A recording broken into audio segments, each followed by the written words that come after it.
किसान साथियों राम राम। आशा और उम्मीद करता हूं कि आप सब ठीक ठाक होंगे। साथियों, आज मैं चर्चा करने जा रहा हूं डीजल और पेट्रोल के ऊपर।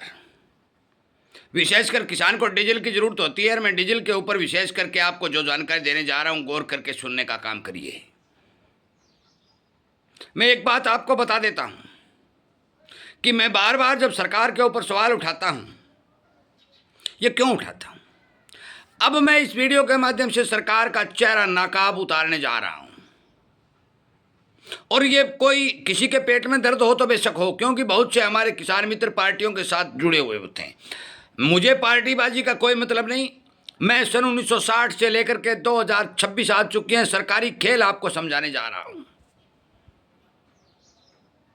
और इसीलिए कहता हूं कि आप कृपया करके मेरे द्वारा बताई गई बातों पर थोड़ा ध्यान कर लीजिए कि आप जिन नुमाइंदों को हमारी संसद में चुनकर भेजते हैं, वो नुमाइंदे वहां जाकर करते क्या हैं। और मैं उम्मीद यही करता हूं कि आप हमारी इन बातों का समर्थन करेंगे। हमारे इस जागरूकता रूपी अभियान के ऊपर जो वीडियो लगातार आ रहे हैं उन्हें शेयर करेंगे और इसी तरह की जानकारी आपको मिलती रहे तो आप इस चैनल को सब्सक्राइब करके इसके साथ जुड़ेंगे। साथियों, कल शाम को एक खबर आई कि सरकार ने डीजल और पेट्रोल के ऊपर अपनी एक्साइज ड्यूटी घटा दी। ये मैं बहुत पहले कह भी चुका था कि ये युद्ध के कारण जो क्रूड के अंदर महंगाई बढ़ रही है, जो भाव बढ़ रहे हैं, तेजी का जो तड़का लग रहा है, उसके कारण हर देश को नुकसान होगा। ये ड्यूटी क्यों घटाई? डीजल के ऊपर उन्होंने 0 कर दी, पेट्रोल के ऊपर 3 रुपए कर दी। ये क्यों की?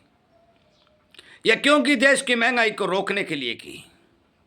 ठीक है, जायज बात है, परंतु मैं थोड़ी बात आपको समझाना चाहता हूं कि अब कंपनियों ने यह कहा कि हमें नुकसान हो रहा है, हम इस भाव में हम डीजल और पेट्रोल जो है देश को उपलब्ध नहीं करवा सकते।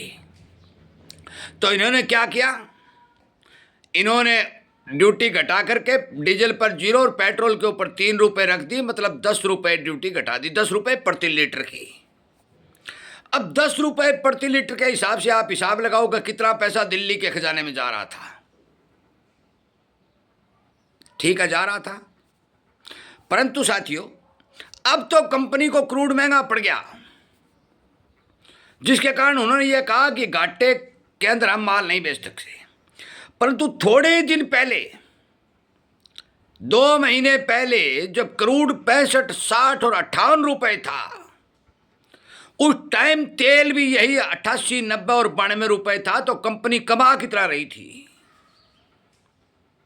ये देखिए, फंडा समझिए कि कंपनियां अब जब 10 रुपए लीटर के हिसाब से घटाते ही उन्होंने तेल का सिस्टम सुचारू रूप से चालू करने की बात कही, तो जिस टाइम $60 प्रति बैरल के हिसाब से जो तेल के भाव थे, उस टाइम जो कंपनियों ने कमाई की, तो उस टाइम तो सरकार ने ये नहीं कहा कंपनियों को कि अपना दाम घटाइए, तेल के दाम तो बहुत नीचे है।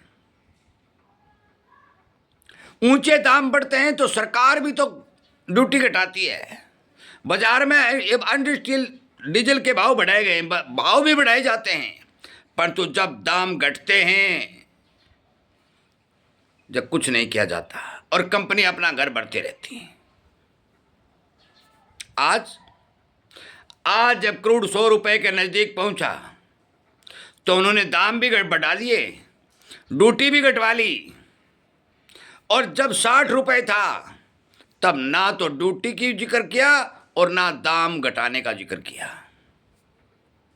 और ये सारा का सारा खेल सरकार के आंखों के आगे हो रहा था। सरकार को इस बात का पता था कि $60 यदि भाव, $60 ये प्रति बैरल यदि क्रूड के भाव हैं, तो फिर कंपनियों को कितना मुनाफा हो रहा था। यदि उस टाइम डीजल के भाव घटते तो आम आदमी, आम इंसान को फायदा होता, परंतु आज पूरी वसूली भी की गई, अब कंपनियों की भी पूरी वसूली होगी। इसका साफ और सीधा मतलब है कि सरकार को कंपनियों की पल पल की चिंता है, परंतु देश के नागरिक की चिंता नहीं है। चिंता होती तो आज से 6 महीने लगातार 6-7 महीने से क्रूड के दाम डाउन दड़ाई पड़े हुए थे, और इतना भारी भरकम टैक्स भी यदि सरकार लगा देती तो भी हम मान लेते, परंतु कंपनी का फायदा पहुंचाने के लिए किसी प्रकार का टैक्स भी, किसी प्रकार की ड्यूटी भी नहीं बढ़ाई गई और किसी प्रकार के भाव के मामले में राहत भी नहीं मिली।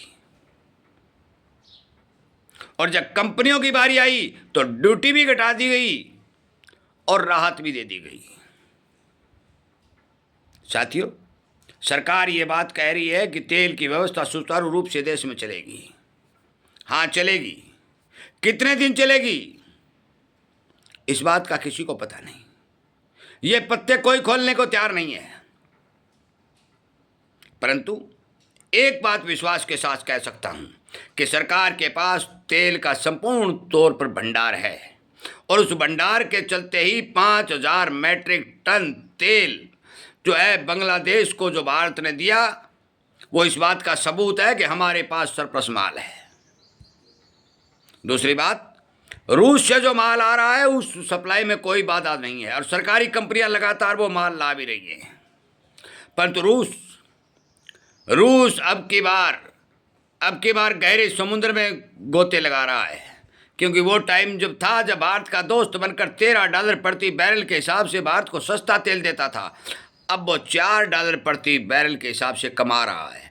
इसका मतलब है कि रूस हमारे भारत को आने वाले तेल के ऊपर भी $17 का फर्क पड़ चुका है। आने वाले समय बताएगा होगा क्या, परंतु भारत सरकार की नीति जो कंपनियों को फायदा पहुंचाने के लिए आगे आके खड़ी हो जाती है, और जब आम कंज्यूमर की बारी आती है तो पीछे सरक जाती है। हो सकता है क्रूड लंबे समय तक तेज रहे, और ये बात भी साफ हो चुकी है कि इतना जल्दी इसके भाव मंदे भी नहीं आएंगे, तो अब जनता को राहत मिलने वाली नहीं है, परंतु जो राहत मिलने का समय था वो कंपनियां डकार गई और सरकार उसके साथ मिल करके साठ गांठ में लगी रही। साथियों, मैं बार बार कह देता हूं, ये लड़ाई विश्व स्तर की लड़ाई बनती जा रही है। हर आदमी महंगाई की चपेट में भी आएगा, नुकसान भी होगा। महंगाई पक्की बढ़ेगी, कमी तो आना मुश्किल है, परंतु महंगाई बढ़ना तय है। मेरे इस वीडियो को ज़्यादा से ज़्यादा शेयर कर दें, हर आदमी को जगा करके उसे समझाने का काम करें कि सरकारों का जो दोखला चेहरा है वो आपके सामने है। सरकार लगातार कंपनियों के लिए काम कर रही है और कंपनियों का घर बचाने के लिए आगे खड़ी हो जाती है। मैं सवाल नहीं उठा रहा हूँ, मैं सरकारी नीति की बात कह रहा हूँ, जो नीति लगातार आपके सामने दिखाई दे रही है। वीडियो सुनने के लिए, लाइक और शेयर करने के लिए आपका धन्यवाद करता हूं, और मौके के ऊपर जो मेरे पास समाचार हैं उनके आधार पर मैं विश्वास दिलाता हूं कि अभी इंडस्ट्रियल डीजल के भाव बढ़ाए गए हैं। हमारे पंपों के ऊपर भाव बढ़ाने के मौके पर कोई समाचार नहीं आए। वीडियो सुनने के लिए आप सबका बहुत बहुत धन्यवाद।